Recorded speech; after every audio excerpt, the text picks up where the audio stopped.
Fala pessoal, tudo bem? Antes de começar, deixa eu lembrar, clica ali no sininho para ativar as notificações, se inscreve no nosso canal e se puder contribui com a MBL. Afinal, nem todo o dinheiro que a CIA manda pra gente todo dia é suficiente pra gente avançar com o golpe. Para contribuir é muito simples, entra em mbl.org.br/contribua. É rápido, é fácil, você pode colaborar com só R$1 por dia, que é menos que um cafezinho. Hoje a gente vai falar sobre o politicamente correto, essa maldição toda disfarçada em 1001 boas intenções, mas que tem implantado uma verdadeira ditadura disfarçada nos debates públicos. Piadas passaram a ser alvo de patrulha, expressões comuns viraram alvos de patrulha. Enfim, se você respira e não se alinha com as pautas da esquerda, você fatalmente vai ser alvo da patrulha. As acusações são sempre as mais variadas. Ou você é racista, ou você é machista, ou é homofóbico. Mas perceba, as acusações só valem se você não for de esquerda. Se você se alinhar com o esquerdismo, ainda que com um alinhamento mínimo, como o coronel cearense Ciro Gomes, por exemplo, você tá liberado para ser racista, machista e homofóbico. Aí tudo bem, não tem problema nenhum. É importante ressaltar isso. Politicamente correto não se trata de uma luta em defesa das minorias ou pela evolução da sociedade. É uma arma, e uma arma baixa, para enquadrar adversários e favorecer aliados em debates públicos. Mas como diabos tudo isso começou? Ninguém sabe ao certo. Mas a coisa ganhou um impulso em 1987, com o lançamento do livro The Closing of the American. Em uma tradução livre, poderíamos traduzir o título como O Fechamento do Pensamento Americano. Nesse livro, o pensador neoconservador Alan Bloom começava a expor a tentativa de cercear o pensamento do povo americano. Com esse impulso inicial, o conservador americano Dinesh D'Souza lançou em 1991 o livro Liberal Education. Sempre lembrando, nos Estados Unidos, o termo liberal é usado para descrever esquerdistas. Dinesh desmascarava a tentativa de implantar a censura por meio da educação. Se a gente quiser ser ainda mais profundo na compreensão da invasão politicamente correta,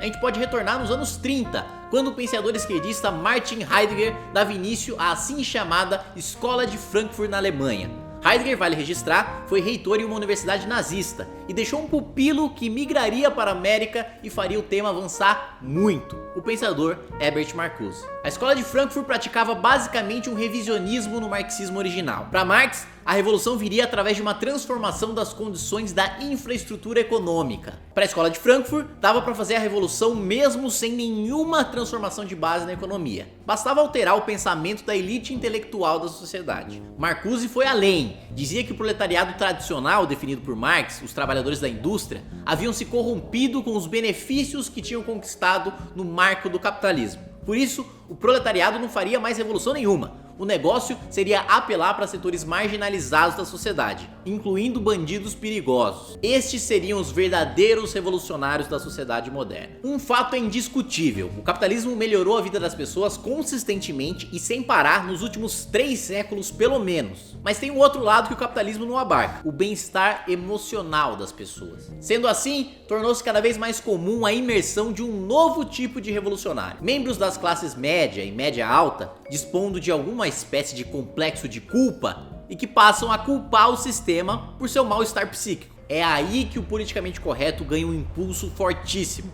Basta ver seus adeptos mais conhecidos no Brasil. Gente como o multimilionário casal Bruno Galhaço e sua esposa Giovanna nadando em dinheiro, mas que fazem da defesa de pautas esquerdistas uma verdadeira religião.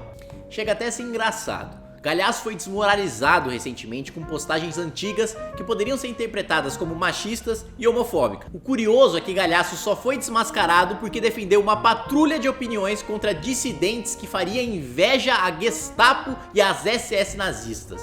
Nos Estados Unidos, berço dessa histeria, o politicamente correto já enfrenta uma fortíssima resistência. Em contraposição, vários humoristas passaram a adotar o politicamente incorreto como uma profissão de fé.